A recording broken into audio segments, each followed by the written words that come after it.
Hello ನಮಸ್ಕಾರ. ಇವತ್ತು masala egg roll ಮಾಡೋಣ. ಹಾಗಾಗಿ ನಾನು ಗೋಧಿ ಹಿಟ್ಟು ತೊಗೊಂಡಿದ್ದೀನಿ ಚಪಾತಿ ಮಾಡಲಿಕ್ಕೆ, ಆಯಿತಾ. ಇಲ್ಲಿ ಎಗ್ ಬೇಯಿಸ್ಲಿಕ್ಕೆ ಇಟ್ಟಿದ್ದೀನಿ, ಬಾಯ್ಲ್ಡ್ ಎಗ್, ಆಯಿತಾ. ಆನಂತರ ಇದನ್ನು ಚಪಾತಿಗೆ ಮಾಡ್ಕೊಳ್ತಾ ಇದ್ದೀನಿ. ಆನಂತರ ಬಾಯ್ಲ್ಡ್ ಆದ ಎಗ್ಗನ್ನು ಕಟ್ ಮಾಡ್ಕೊಳ್ತಾ ಇದ್ದೀನಿ. ಆನಂತರ ಈರುಳ್ಳಿ ಮತ್ತು ಹಸಿಮೆಣಸನ್ನು ಕಟ್ ಮಾಡಿಕೊಂಡೆ. ಆನಂತರ ನಾನು ಚಪಾತಿ ಲಟ್ಟಿಸ್ಕೊಳ್ತಾ ಇದ್ದೀನಿ. ಆನಂತರ ನಾನು ಒಂದು ಬಾಣಲೆಗೆ ಒಂದು ಸ್ಪೂನಷ್ಟು ಎಣ್ಣೆ, ಅದಕ್ಕೆ ಈರುಳ್ಳಿ ಹಸಿಮೆಣಸನ್ನು ಹಾಕಿ ಮಿಕ್ಸ್ ಮಾಡ್ಕೊಳ್ತಾ ಇದ್ದೀನಿ. ಆನಂತರ ಇದಕ್ಕೆ ಕೆಂಪು ಮೆಣಸಿನ ಹುಡಿ, ಆನಂತರ ಕೊತ್ತಂಬರಿ ಹುಡಿ, ಆನಂತರ ಕಾಳು ಮೆಣಸಿನ ಹುಡಿ, ಸ್ವಲ್ಪ ಉಪ್ಪು ಹಾಕ್ಕೊಂಡು ಮಿಕ್ಸ್ ಮಾಡಿಕೊಂಡೆ.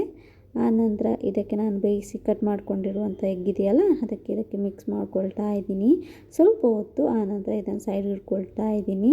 ಈ ಕಡೆ ನಾನು ಒಂದು ಮೊಟ್ಟೆ ತಗೊಂಡಿದ್ದೀನಿ, ಅದನ್ನು ಒಂದು ಪಾತ್ರೆಗೆ ಹಾಕ್ಕೊಂಡು ಅದಕ್ಕೆ ಸ್ವಲ್ಪ ಉಪ್ಪು, ಕೆಂಪು ಮೆಣಸು ಪುಡಿ ಹಾಕ್ಕೊಳ್ತಾ ಇದ್ದೀನಿ. ಅದನ್ನು ಮಿಕ್ಸ್ ಮಾಡಿಕೊಂಡು ಒಂದು ತವಕ್ಕೆ ಒಂದು ಸ್ಪೂನಷ್ಟು ಎಣ್ಣೆ ಹಾಕ್ಕೊಂಡು ಅದಕ್ಕೆ ಈ ರೀತಿ ಆಮ್ಲೆಟ್ ಟೈಪ್ ಹಾಕಿ, ಆನಂತರ ಚಪಾತಿಯನ್ನು ಇದರ ಮೇಲೆ ಇಟ್ಕೊಳ್ತಾ ಇದ್ದೀನಿ. ಆನಂತರ ನಾನಿಲ್ಲಿ ಮಸಾಲೆ ಮಾಡಿದ್ದಲ್ಲ, ಇದನ್ನು ಮಿಕ್ಸ್ ಮಾಡಿಕೊಂಡು ರೋಲ್ ಮಾಡ್ಕೊಳ್ತಾ ಇದ್ದೀನಿ. ಇದು ರೆಡಿಯಾಗಿದೆ.